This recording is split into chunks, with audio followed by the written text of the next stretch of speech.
భక్తులకు, భక్త మహాశయులకు, గ్రామ ప్రజలకు శ్రీ గంగా గౌరీ శంకర దేవాలయం, రేమిడిచెల్ల గ్రామం, బొల్లాపల్లి మండలం, పల్నాడు జిల్లా. శ్రీ గంగా గౌరీ శంకర దేవాలయంలో రేపు 15వ తారీఖు మహాశివరాత్రి పర్వదినం సందర్భంగా మరి స్వామివారికి, రుద్రుడికి అద్భుతమైనటువంటి రోజు మహాశివరాత్రి. ఈ మహాశివరాత్రి పర్వదినం రోజు మన శ్రీ గంగా గౌరీ శంకర దేవాలయంలో మరి ఒక ఉదయం ప్రాతకాల సమయంలో 11 గంటల సమయంలో, సాయంత్రం ప్రదోషకాలం సమయంలో 6 గంటలకి, రాత్రి లింగోద్భవ కాలం 12 గంటల సమయంలో, అనగా 11 గంటల నుంచి ప్రారంభమవుతాయి.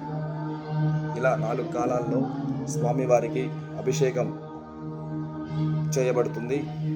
మరి లింగోద్భవ కాలం అర్ధరాత్రి పూట స్వామివారికి అభిషేకం, రుద్రుడికి అభిషేకం అంటే చాలా విశేషమైనటువంటిది.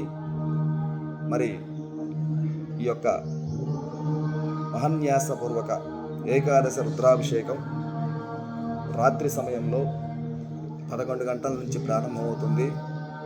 మరి ఈ కాలంలో చేసేటువంటి అభిషేకము చాలా విశిష్టమైనది.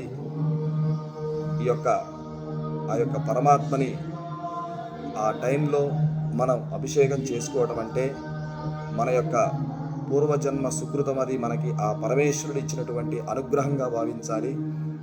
మరి ఆ టైంలో అభిషేకం అనేది చేయటానికి చాలా స్వామివారికి అభిషేక ద్రవ్యాలని చాలా ఎక్కువ మొత్తంలో వినియోగించాలని చెప్పేసి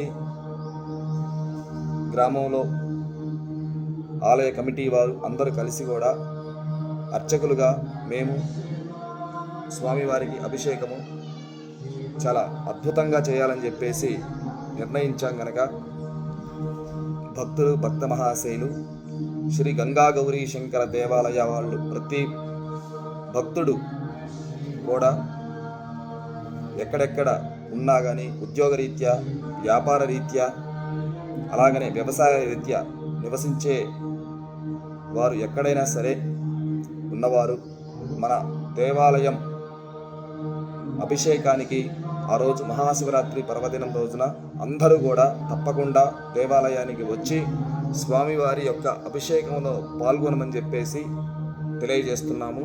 ప్రతి ఒక్కరు కూడా శ్రీ గంగా గౌరీ శంకర దేవాలయ భక్తులు అందరూ కూడా ఎక్కడెక్కడ ఉన్నా సరే తప్పకుండా దేవాలయానికి, ఇదే మా ఆహ్వానంగా మా గ్రామం తరఫున, రేమిడిచెల్ల గ్రామం తరఫున, భక్తులందరి తరఫున కూడా మరి చెప్పడం జరుగుతుంది. అలాగే మరి ఆ రుద్రుడికి చేసే అభిషేకం అనేది చాలా విశేషమైనది కనుక మరి ఆ రోజున అభిషేకం చేయించాలి అనుకునేవారు సంకల్పంతో, మహాసంకల్పంతో చెప్పుకొని మరి వారి యొక్క గోత్రనామాలతోటి చెప్పేసి అభిషేకం చేయబడుతుంది. మరి స్వామివారికి అభిషేకం మనం చేసేటువంటి రాత్రి సమయంలో అభిషేకం అనేది ఒక 108 లీటర్లు స్వచ్ఛమైనటువంటి ఆవు పాలతోటి, అలాగనే మరి ఆవు పెరుగు, ఆవు నెయ్యి, తేనె, పంచదార, పసుపు, కుంకుమ, గంధము, భస్మము, విభూది, మరి ఇలా అభిషేక ద్రవ్యాలు అన్నిటిని కూడా పుష్పాలతోటి, అంటే సుమారుగా 1 కింటా పుష్పాలతో అభిషేకం స్వామివారికి చేయాలని చెప్పేసి ఆలోచన. కనుక ఇవన్నీ కూడా స్వామివారికి, మనం ఈ దేహం అనేది ఆ యొక్క పరమాత్మది, మనకిచ్చిన ఈ శరీరం అనేది ఈ పరమాత్మది.